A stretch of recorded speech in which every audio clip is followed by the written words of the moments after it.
vous présenter le diagnostic du territoire eu égard en fait à la présence de publicité préenseigne et enseigne. Donc, on peut passer à la slide suivante. D'abord, quelques clés de compréhension, mais que M. Prat a déjà évoquées. Aujourd'hui, effectivement, sur le territoire métropolitain, certaines communes sont d'ores et déjà dotées d'un règlement local de publicité à leur échelle. Ça veut dire que pour ces communes-là, la préoccupation de la maîtrise des présences de publicité est une préoccupation de longue date. D'autres communes n'ont pas encore de RLP et demain, par l'entrée en vigueur du RLP métropolitain, donc tout le territoire métropolitain sera couvert par un seul et même règlement.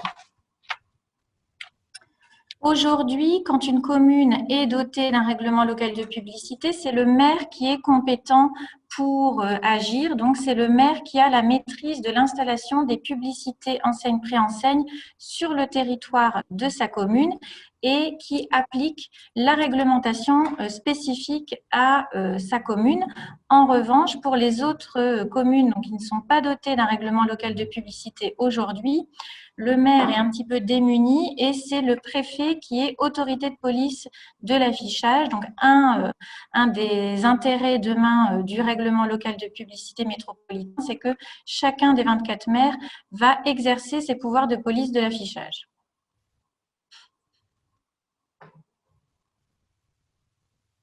Alors, ressembler notre futur document, ça va ressembler à un mini plan local d'urbanisme et d'ailleurs les procédures d'élaboration sont identiques. Donc on va retrouver différentes pièces qui s'apparentent un petit peu à celles d'un PLU.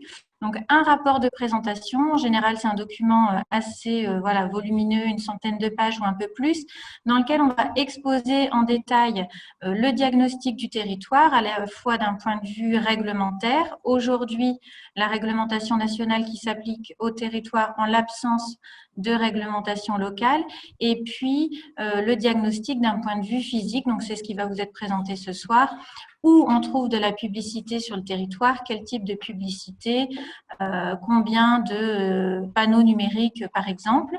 Donc le rapport de présentation expose le diagnostic et puis surtout, c'est dans cette pièce qu'on va trouver les explications sur pourquoi on a instauré telle ou telle règle locale spécifique à notre territoire métropolitain. Autre pièce qui s'apparente de la même façon à un plan local d'urbanisme, un règlement. Donc le règlement, lui, à contrario, ça va être un document assez court puisqu'on ne va écrire que les règles locales, c'est-à-dire uniquement les règles nationales, on va les voir ensemble brièvement, qu'on aura adaptées au contexte local spécifique. Ça veut dire qu'une règle nationale qui est fixée, nous, notre réglementation, c'est le Code de l'environnement. Une règle nationale qui est fixée par le Code de l'environnement et puis qui conviendrait, qui produirait pleinement ses effets sur le terrain, donc qu'on choisirait de ne pas adapter, on ne va pas la réécrire dans le règlement, elle va continuer à exister à part dans le Code de l'environnement.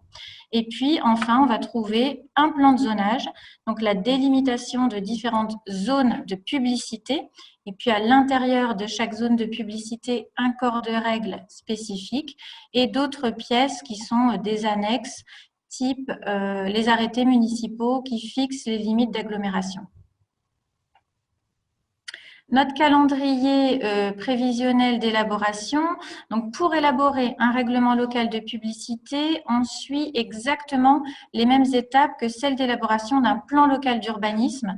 Ça, c'est une nouveauté depuis 2010. Le législateur du Grenelle de l'environnement a voulu opérer un rapprochement, un parallélisme plus étroit entre plan local d'urbanisme et RLP, donc c'est même autorité pour élaborer